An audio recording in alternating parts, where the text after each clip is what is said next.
तमाम सहयोगी इस वक्त हमारे साथ जुड़ चुके हैं। शिवानी शर्मा जो है हमारी संवाददाता चंडीगढ़ हाईकोर्ट से इस वक्त हमारे साथ जुड़ चुकी हैं। गौरव श्रीवास्तव भी चंडीगढ़ हाईकोर्ट से हमारे साथ जुड़ चुके हैं। अमित गौतम जो है वो सीएम आवास दिल्ली में सीएम मुख्यमंत्री आवास के बाहर से हमारे साथ जुड़े हैं। सबसे पहले शिवानी का रुख करते हैं। शिवानी, भावना जेल से बाहर आ चुकी है, मतलब आधी लड़ाई आधी जंग जो है वो तो हमने जीत ली है।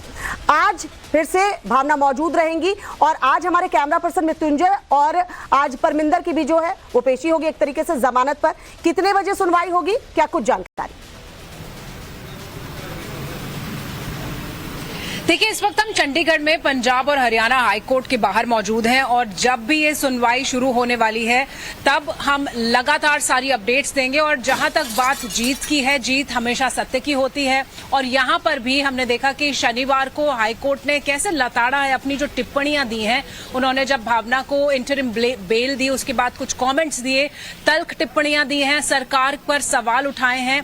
आम आदमी पार्टी की सरकार जो पंजाब में है और उसके अलावा जो पंजाब पुलिस है उसने किस तरह से एलिगेशंस लगाए और पूरी एक फर्जी साजिश यहां पर रची गई जिसमें एक पूरा एक आपको कैसे जो प्लांट कर दिया गया पूरी तरह से। यहां पर एक स्क्रिप्ट राइटर भी एक ढंग की स्क्रिप्ट लिखता है, लेकिन यहां पर जो स्क्रिप्ट किया गया पूरा फर्जी मुकदमा, फर्जी पूरा सीक्वेंस उसमें साफ दिखाई दे रहा है, इतने लूप होल्स हैं उसमें। और इसी बिना पर जो प्राइमा फेसी देखा गया, जो कोर्ट ने कहा कि प्राइमा फेसी ऐसा लगता है कि जो पत्रकार दिल्ली से आई है, जो लुधियाना पहले कभी आई नहीं, वो इन महिलाओं को जानती नहीं, उनकी जाति के बारे में नहीं जानती, तो ऐसा कैसे हो सकता है कि उसने जाति सूचक शब्द कह दिए हों। और इसीलिए प्राइमा फेसी देखते ही इस केस को कोर्ट ने जो बेल दी, इंटरिम बेल, आज रेगुलर बेल पर सुनवाई होगी। न सिर्फ भावना की रेगुलर बेल बल्कि मृत्युंजय जो हमारे वीडियो जर्नलिस्ट हैं जो भावना के साथ में थे और परमिंदर जो हमारे ड्राइवर हैं जो इस पूरे वाकये में साथ में थे।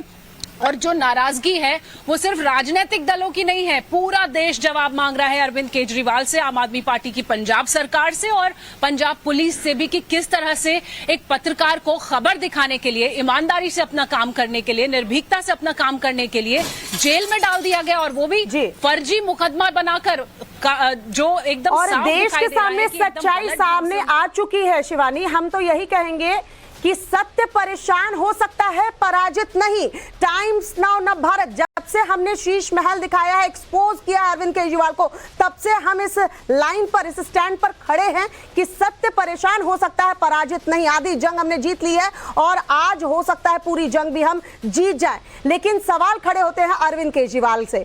अमित हमारे साथ दिल्ली में सीएम आवास के बाहर मौजूद है। अमित, आपका रुख करूं, लेकिन क्योंकि गौरव भी इस वक्त चंडीगढ़ में मौजूद है, गौरव का रुख कर लेती हूँ। गौरव, जरा ये समझाइए कि हाईकोर्ट की यह टिप्पणी कितनी अहम हो जाती है जब यह कहा जाता है कि प्राइमा फेसी यानी प्रथम दृष्टया नहीं लगता है कि SC/ST का जो एक्ट लगाया गया है वो सही है।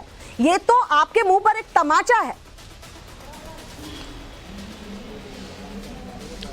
देखिए, बहुत सीधा सा समझ लेना जरूरी है। जो SC/ST एक्ट में जाति सूचक शब्दों के इस्तेमाल का जो भी आरोप होता है उसमें सेक्शन 8C में ये साफ साफ कहा जाता है कि जिस पर आरोप लगाए जा रहे हैं और जो आरोप लगा रहा है वो किसी न किसी तौर पर एक दूसरे को जानता हो, यानी कि एक नोइंग, यानी कि एक जानने का कोई आधार होना चाहिए। ऐसी परिस्थिति में जब भावना दिल्ली से लुधियाना पहुंचती हैं तो यहाँ पर कोर्ट को कोई भी आधार नहीं दिखता है कि वो अचानक से उनकी गाड़ी से टकराने वाले किसी शख्स या किसी महिला की जाति को जानती होंगी या पहले से उनसे परिचित होंगी। तो कोर्ट ने कहीं न कहीं ये माना है कि उन पर जो बाकी धाराएं लगी थी, चूंकि वो बेलेबल यानी कि जमानती धाराएं थी, ऐसे में कहीं न कहीं उनको फंसाने के लिए गैर जमानती धाराएं लगाना जरूरी था, जो कि एक षड्यंत्र था। और उसकी वजह से SC/ST एक्ट जो है वहां पर इन्वोक किया गया ताकि नॉन बेलेबल ऑफेंस यानी कि थाने से जमानत न मिल सके, इस तरह की धाराओं में जो है वो हमारी रिपोर्टर भावना, कैमरामैन मृत्युंजय और ड्राइवर परमिंदर को जो है उसमें फंसाया गया। ये कहीं ना कहीं प्रमा फेसाई प्रथम दृष्टिया जो है वो क्लियर है।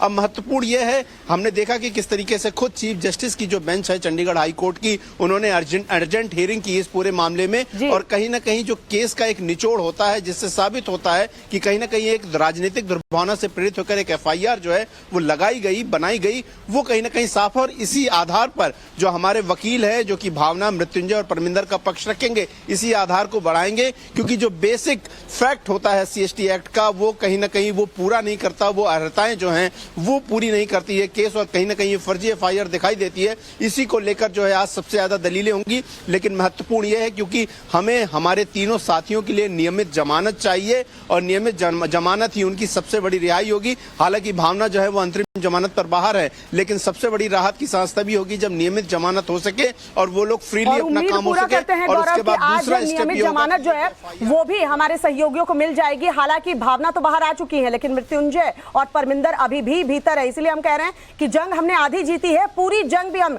जल्द जीत जाएंगे। और सवाल तब भी हम पूछेंगे अरविंद केजरीवाल से। अमित गौतम का रुख कर लेती हूं, जो कि इस वक्त दिल्ली में मुख्यमंत्री आवास के बाहर है।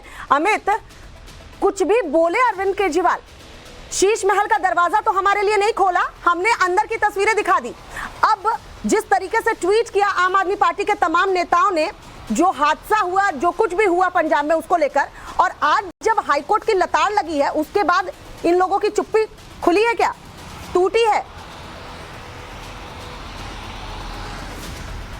जी बिल्कुल, इसको समझना होगा। जो व्यक्ति, जो पार्टी छोटी छोटी चीज़ों पर प्रेस कॉन्फ्रेंस करती थी अपने बचाव के लिए, लेकिन जिस तरीके से टाइम्स नाउ नवभारत ने ऑपरेशन शीश महल चलाया, उसको लेकर पूरी चुप्पी साधी। क्योंकि दाल में कुछ काला नहीं था, पूरी दाल ही काली थी। यानी कि वो बचाव में बोलेंगे तभी ना कि जब वो कुछ आरोप को सिद्ध कर पाए। हमने टाइम्स नाउ नवभारत ने डॉक्यूमेंट बेस्ड चलाया और सीधा चैलेंज किया कि अगर हम गलत हैं तो सीधा अपने घर ले आइए। हम टीम लगातार अरविंद केजरीवाल के घर के बाहर है और दिखाइए कैमरे को कि अगर हमने गलत रिपोर्ट चलाई, लेकिन उनकी चुप्पी साधी थी। लेकिन इसमें अरविंद केजरीवाल की जिस तरीके से पूरा प्रकरण हुआ, भावना को गलत तरीके से हुआ कि हमने चैलेंज किया कि अगर हमारे डॉक्यूमेंट गलत हैं, अगर जो हम तस्वीरें दिखा रहे हैं गलत हैं, तो आप केस कीजिए जनाब, आप सामने आइए, दरवाजे खोलिए, दिखाइए कि टाइम्स नाउ नवभारत गलत रिपोर्टिंग कर रहा है। लेकिन टाइम्स नाउ नवभारत सत्य के साथ था अमित, और देखिए किस तरीके से आपकी तरफ से गलत किया गया, पंजाब सरकार की तरफ से गलत किया गया, पंजाब पुलिस की तरफ से गलत किया गया, झूठे केस में फंसाने की कोशिश की गई। ना सिर्फ हमारे रिपोर्टर को, हमारे तमाम सहयोगी, चाहे वो मृत्युंजय हो चाहे परमिंदर, लेकिन सत्य की जीत हमेशा होती है। और टाइम्स नाउ नवभारत आज भी कह रहा है कि सत्य कभी पराजित नहीं होता। थोड़ा परेशान जरूर होता है, परेशान हम भी हुए, लेकिन हम डटे हुए हैं।